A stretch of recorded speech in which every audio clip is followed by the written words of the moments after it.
Masih bersama saya Adini, kembali kami sampaikan berita Padang hari ini.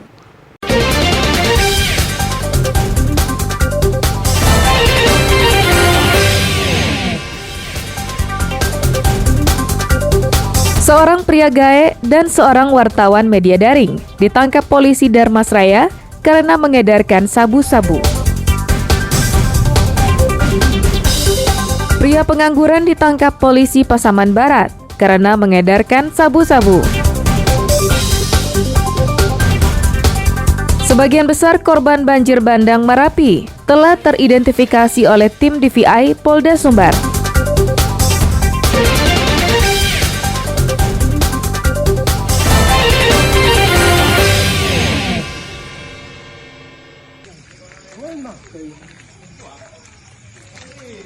Kesabaran polisi menangkap Daniel Caniago berbuah manis. Senin malam, wartawan salah satu media daring yang berdomisili di Dharmasraya ditangkap polisi dengan barang bukti 2 paket kecil sabu-sabu.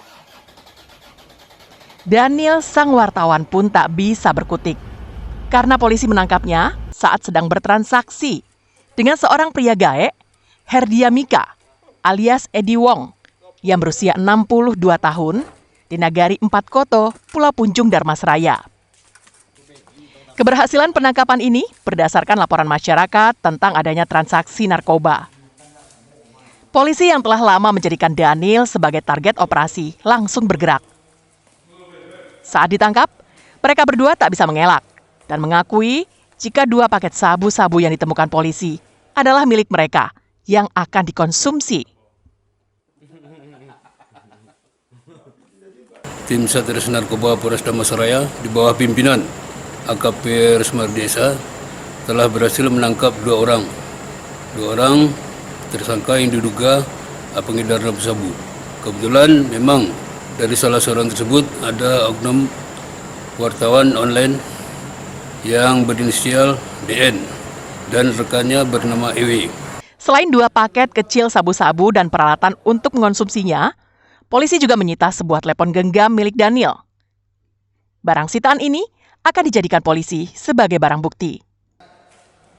Mereka berdua dipastikan akan menjadi penghuni lembaga pemasyarakatan dalam waktu yang lama, karena polisi menjeratnya dengan pasal 114 ayat 1, Junto pasal 112 ayat 1, Undang-Undang Nomor 35 Tahun 2009 tentang narkotika, dengan ancaman hukuman di atas 5 tahun penjara. Eko Pangestu melaporkan dari Dharmasraya. Oh, kami dari Polres. Jam bisa diam, Bang. Hah? Alah. Bisa diam, Bang? Bisa. Angkul lo goblok, Bang. Polisi Pasaman Barat Selasa malam menangkap Rici, warga Jorong Kapar Selatan, Kecamatan Luha Nanduo. Pengangguran ini ditangkap karena mengedarkan sabu-sabu. Saat ditangkap di depan rumahnya, Rici tak berkutik karena dibekuk oleh 3 polisi yang berbadan kekar dan berbaju bebas. Sikapnya yang selalu petantang-petenteng di kampungnya ini langsung ciut saat polisi membekapnya. Sepak terjang Rici mengedarkan sabu-sabu telah lama diketahui petugas, tapi aksinya menjajakan sabu-sabu selalu luput dari pengamatan petugas. Namun Selasa malam, polisi menangkapnya dengan barang bukti 13 paket kecil sabu-sabu yang hendak dijualnya kepada pemesan. Tak hanya itu, polisi juga menyita 4 paket sabu-sabu ukuran sedang yang disimpan di rumahnya. Pada saat informasi penyelidikan, petugas menemukan yang bersangkutan ada gejala terpantau, kemudian diamankan dan ditemukan barang bukti padanya yang 13 paket tersebut. Kemudian dilakukan pengembangan untuk penyelidikan. Di geledah rumahnya ditemukan 4 bungkus sedang. Selain sabu-sabu, polisi juga menyita sebuah alat pencetak, timbangan digital, telepon genggam, dan uang tunai.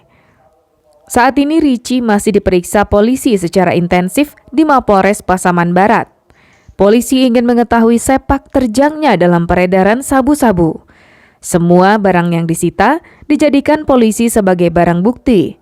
Safaatul Ulum melaporkan dari Pasaman Barat.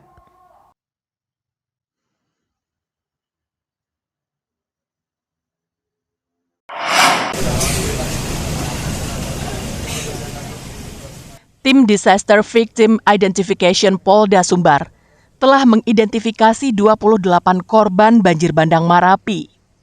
18 korban diidentifikasi di RSAM Bukit Tinggi dan sisanya di Rumah Sakit Bayangkara Polda Sumbar.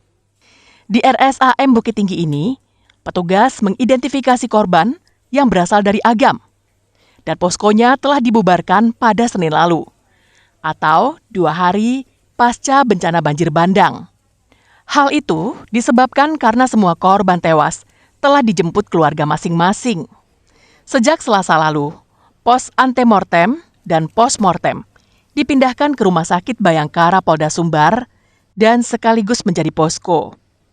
Hingga Rabu sore, Rumah Sakit Bayangkara telah menerima 11 jenazah korban banjir bandang Marapi yang berasal dari daerah Lembah Anai, Kayu Tanam, Sicincin, Lubuk Alung, dan Padang.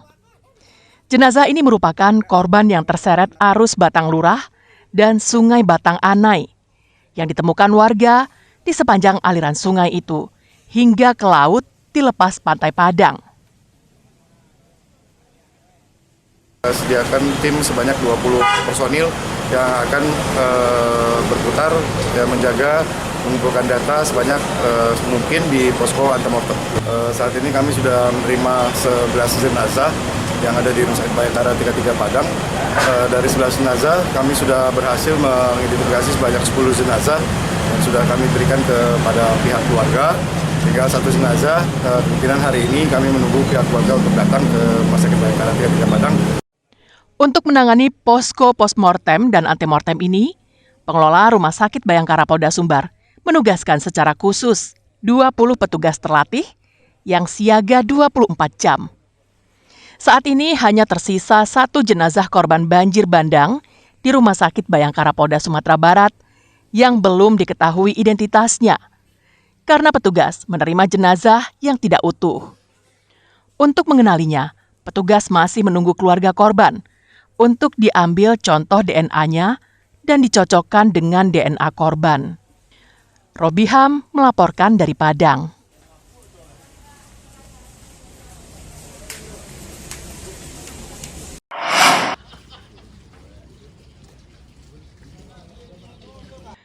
Dalam kunjungan ke lokasi banjir bandang Marapi di Agam dan Tanah Datar, pemerintah memastikan pengerjaan perbaikan infrastruktur menjadi prioritas utama dalam program rehabilitasi dan rekonstruksi pasca banjir bandang Marapi.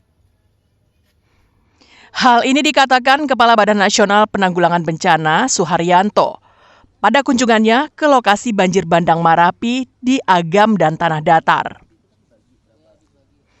Dari data yang dihimpun dari berbagai sumber, hampir 100 rumah lenyap diterjang banjir bandang. Ratusan lainnya rusak parah dan hanya sedikit rumah yang mengalami rusak ringan. Banjir bandang juga meluluh lantakkan fasilitas umum, objek wisata, ratusan hektar sawah, dan ladang. Selain itu, 52 korban tewas dan 20 lainnya hilang dan masih dicari tim SAR.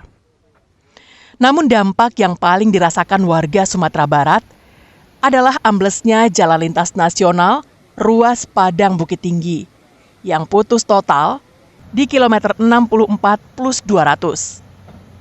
Pasalnya, jalan nasional itu merupakan sarana lalu lintas yang sangat penting bagi warga Sumatera Barat. Jalan itu menjadi penghubung kota Padang menuju arah utara Sumatera Barat.